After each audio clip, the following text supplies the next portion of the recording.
बच्चों, let's read the question. The question says activated sludge should have the ability to settle quickly so that it can option 1 absorb colloidal organic matter, option 2 be discarded and anaerobically digested, option 3 be rapidly pumped back from sedimentation tank to aeration tank, option 4 absorb pathogenic bacteria present in the settling tank। इस question में हमसे पूछा गया है कि activated sludge में settle down करने की एबिलिटी किस वजह से होनी चाहिए।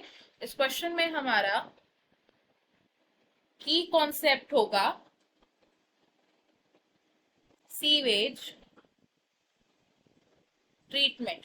तो जब हम वेस्ट वाटर ट्रीटमेंट करते हैं या जिसे हम सीवेज ट्रीटमेंट भी कहते हैं, तो it involves different stages which are primary treatment में हम फिजिकल रिमूवल करते हैं लार्ज फ्लोटिंग मैटर का, एंड उसके बाद आता है सेकेंडरी ट्रीटमेंट जिसे हम बायोलॉजिकल ट्रीटमेंट भी कहते हैं, with the use of microbes करते हैं हम ये। एंड नेक्स्ट हम उसके बाद कर सकते हैं टर्शियरी ट्रीटमेंट जिसमें क्लोरिनेशन की जाती है वाटर की। नाउ प्राइमरी ट्रीटमेंट के बाद जो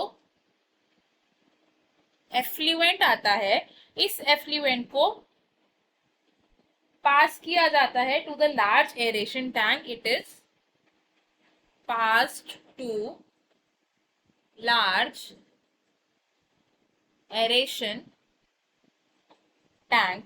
लार्ज एरेशन टैंक में क्या किया जाता है, इन्हें मैकेनिकली एजिटेट किया जाता है, एंड देन साथ ही साथ क्या होता है, उनमें एयर पंप की जाती है। Air is pumped in the tank.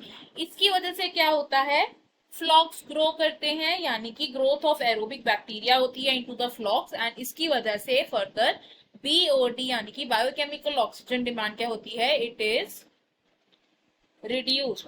जब बायोकेमिकल ऑक्सीजन डिमांड रिड्यूस हो जाती है तो इसके बाद जो फ्लॉक्स हैं, इन फ्लॉक्स को भेजा जाता है टू द सेटलिंग टैंक ताकि ये सेटल कर सके। एंड सेटलिंग टैंक में क्या होती है, फ्लॉक्स की सेडिमेंटेशन होती है। सेडिमेंट यानी कि सेटल डाउन हो जाते हैं ये फ्लॉक्स, एंड देन इसे हम बोलते हैं एक्टिवेटेड स्लज। अब ये जो एक्टिवेटेड स्लज सेटल डाउन हो गया है क्विकली, ये सेटल डाउन होने की एबिलिटी क्यों होनी चाहिए, क्योंकि हम एक्टिवेटेड स्लज का एक पार्ट क्या करते हैं, वन पार्ट हम भेज देते हैं वापस से into the aeration tank. It is one part is pumped back into aeration tank, and जो रिमेनिंग है, रिमेनिंग पार्ट को यूज किया जाता है as a inoculum. It is used as inoculum. तो हमने यहाँ से क्या कंक्लूड किया कि एक्टिवेटेड स्लज में सेटल डाउन होने की एबिलिटी होनी चाहिए क्विकली, क्योंकि हमें उससे पंप बैक करना होता है from the sedimentation tank back to the aeration tank, and बाकी के ऑप्शंस हो जाएंगे हमारे यहाँ पर रॉन्ग। करेक्ट आंसर है हमारा यहाँ पर option 3। I hope you have understood it well. Best of luck. Thank you.